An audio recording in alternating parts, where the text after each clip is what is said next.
Inside your skull, a complex and beautiful collaboration is happening every moment of every day. It's easy to think of your brain as one single entity. However, a more useful way to understand yourself is to see your brain not as one boss, but as a committee of four. These four distinct systems evolved at different times. They're layered, one on top of the other, like geological strata. They work from the very base of your skull, where your spine meets your brain, all the way up to the wrinkled outer surface we associate with higher thought. Each boss has a specific job. Each has a unique communication style. Each has different priorities it cares about most. Understanding this bottom-to-top hierarchy is more than neuroscience. It's a powerful tool for self-regulation and personal change. It explains why you act against your best intentions, why you feel stuck in patterns you want to break, why your logical mind can abandon you in moments of high stress. When you can identify which brain system is in the driver's seat, you gain the ability to understand your own behavior.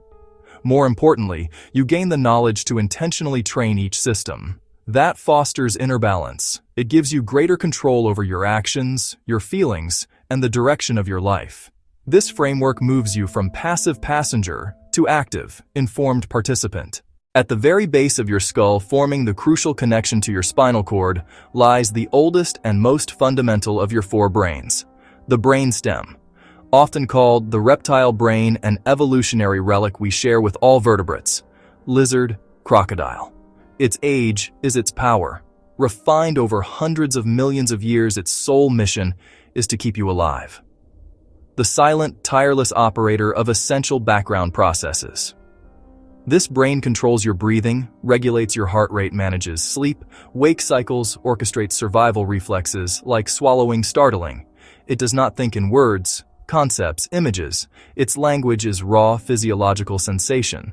It constantly asks, "Am I safe and alive right now?"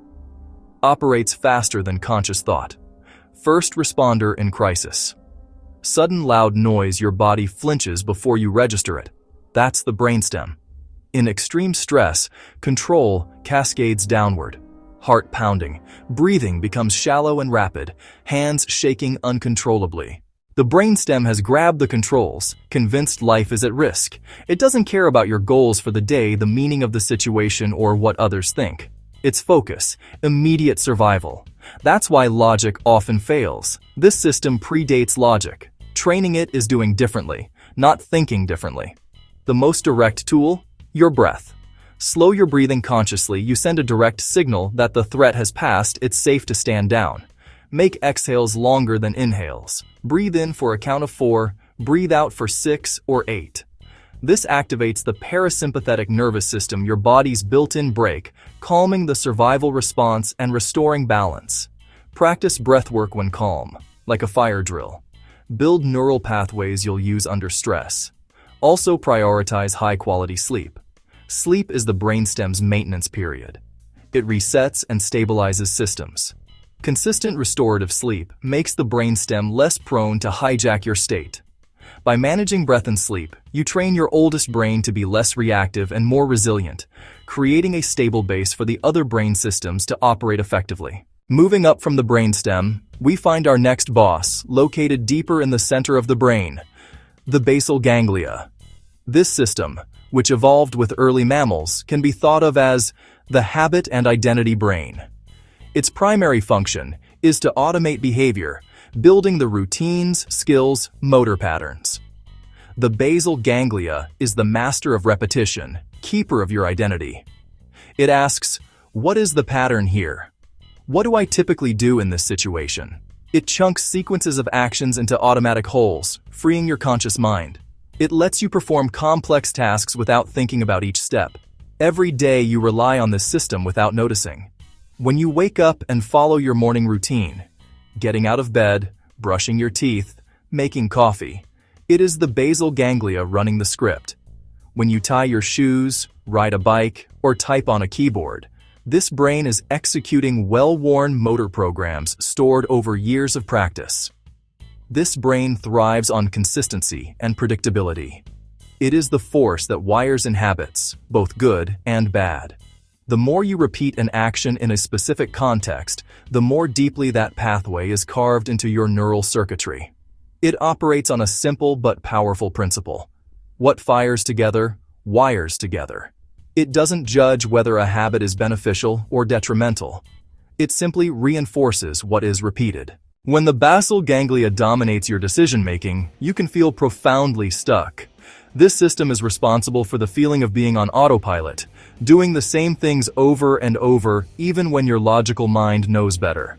This is why New Year's resolutions so often fail. Willpower, a function of the higher brain, is often no match for a deeply ingrained habit loop managed by the basal ganglia.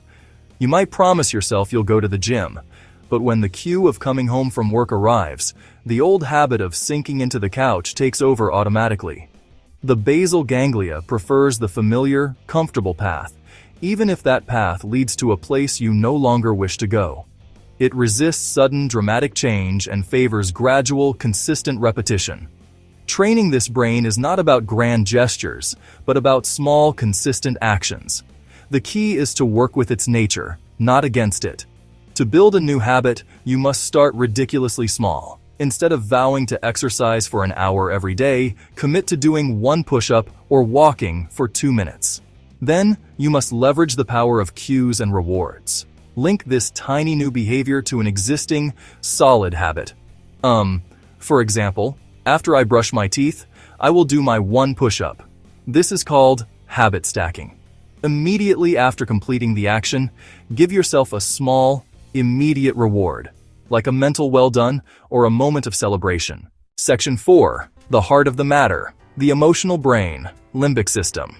Nestled in the middle of the brain, sitting atop the basal ganglia, is the limbic system, our emotional brain. Younger than the brainstem and basal ganglia, but far older than our rational cortex. It is the seat of our feelings, motivations, and emotional memories. The amygdala, the threat detector, the hippocampus, the memory encoder. The limbic system constantly scans our experiences and asks, how do I feel about this? Is this a threat or a reward? It drives our social connections. It drives our sense of belonging. It drives our fears. It drives our desires.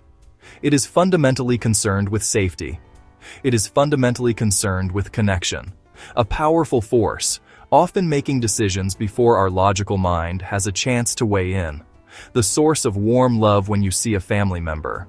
The pang of fear when you narrowly avoid a car accident. The joy of connection when you share a laugh with a friend. A particular song, a particular smell, a particular place can instantly transport you back. This helps us learn quickly from dangerous or rewarding experiences. But it can also keep us tethered to past traumas and outdated emotional responses. When the limbic system takes complete control, our mood dictates our actions. Logic and reason take a back seat to powerful feelings.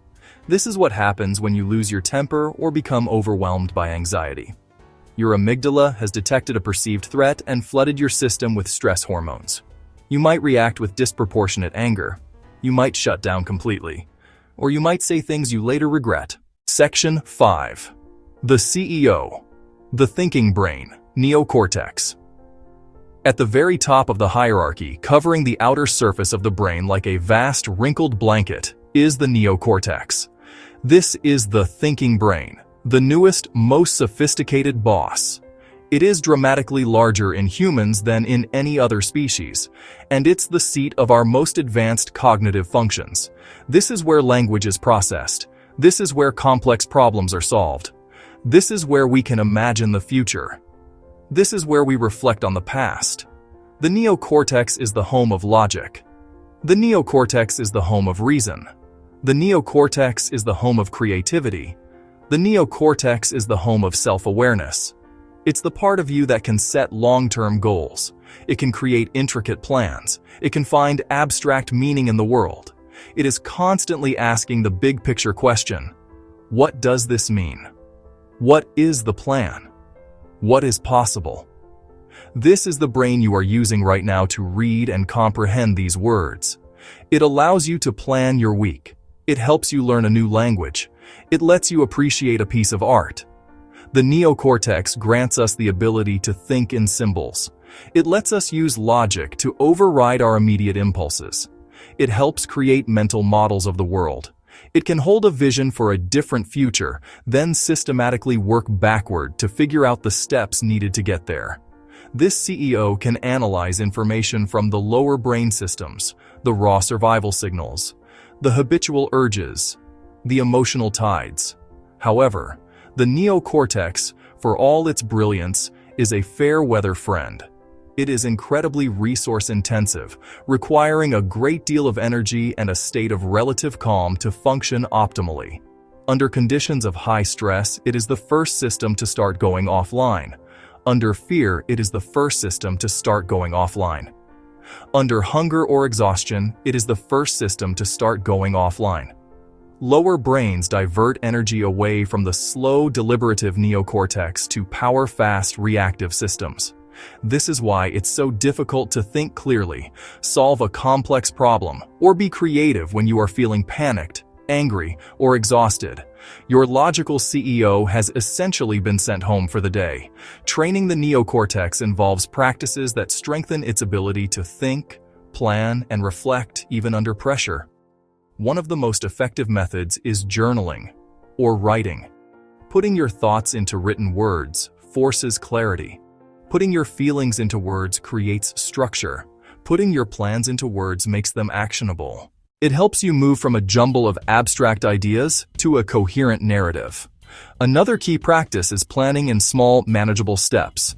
Instead of being overwhelmed by a huge goal, break it down into tiny, concrete actions.